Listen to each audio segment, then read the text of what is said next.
Olá, meu amigo, minha amiga da Jovem Pan, olá, Thiago Dimmer. Hoje, 1º de maio, na maior parte do mundo, é celebrado o Dia do Trabalho.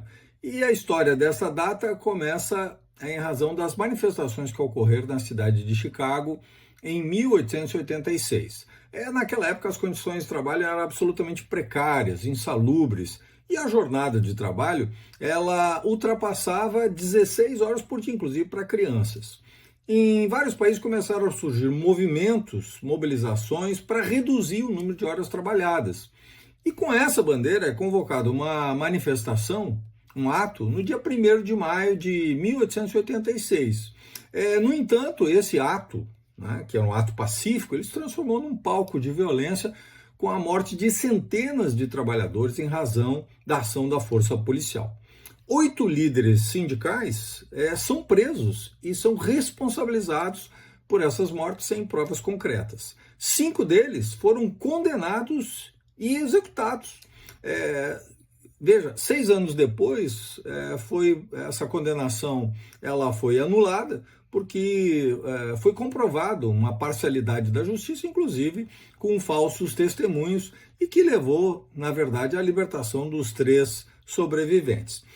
Em uma reunião na França, em 14 de julho de 1889, na celebração do centenário da Revolução Francesa, líderes sindicais de vários países definiram a data do dia 1º de maio de 1890 como momento de lembrar esses mártires e celebrar também e homenagear os trabalhadores. E a partir daquele momento, portanto, a data foi incorporada no calendário de diversas nações e culturas. No Brasil, a primeira celebração aconteceu na cidade de Santos, em 1895. Veja, o 1º de maio, entre os romanos, era um dia para lembrar as deusas Flora e Maia.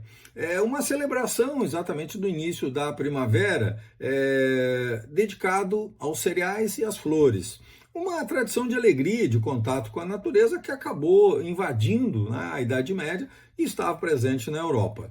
As mobilizações e as celebrações dos trabalhadores acabaram dando resultado. Nas décadas seguintes, a jornada de trabalho foi efetivamente reduzida e as condições de trabalho tiveram avanços significativos, muito positivos. Veja, no Brasil, em 1932, o governo Vargas estabeleceu, através de legislação, a jornada máxima de 8 horas diárias para o trabalho industrial. E já em 1943 ocorreu a sanção da CLT, a Consolidação das Leis do Trabalho, que trouxe de forma, sem absoluta dúvida, trouxe avanços significativos para os trabalhadores. No entanto, nestes últimos 30 anos, o mundo do trabalho mudou radicalmente, em razão dos avanços tecnológicos, com o crescimento da internet das coisas, do uso de robôs, da inteligência artificial. Nós assistimos profundas alterações na forma de trabalhar e produzir. Veja, não exigindo mais a presença da pessoa fisicamente em um local, a própria questão do teletrabalho, substituindo o trabalho humano por máquinas, e também com a produção de um produto em vários países, uma fragmentação da cadeia produtiva diferente do que acontecia antes, que era produzido em um único local.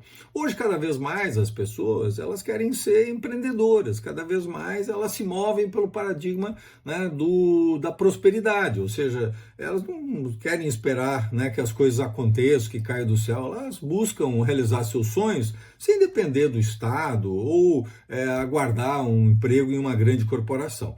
Essa mudança de cultura repercute também nas celebrações do 1º de maio, que progressivamente vem perdendo força. De toda forma, que esse dia seja um momento de valorização dos trabalhadores e das trabalhadoras, dos empreendedores e das empreendedoras, pois são eles e elas que fazem toda a diferença no dia a dia e são os grandes responsáveis pelo progresso da nação.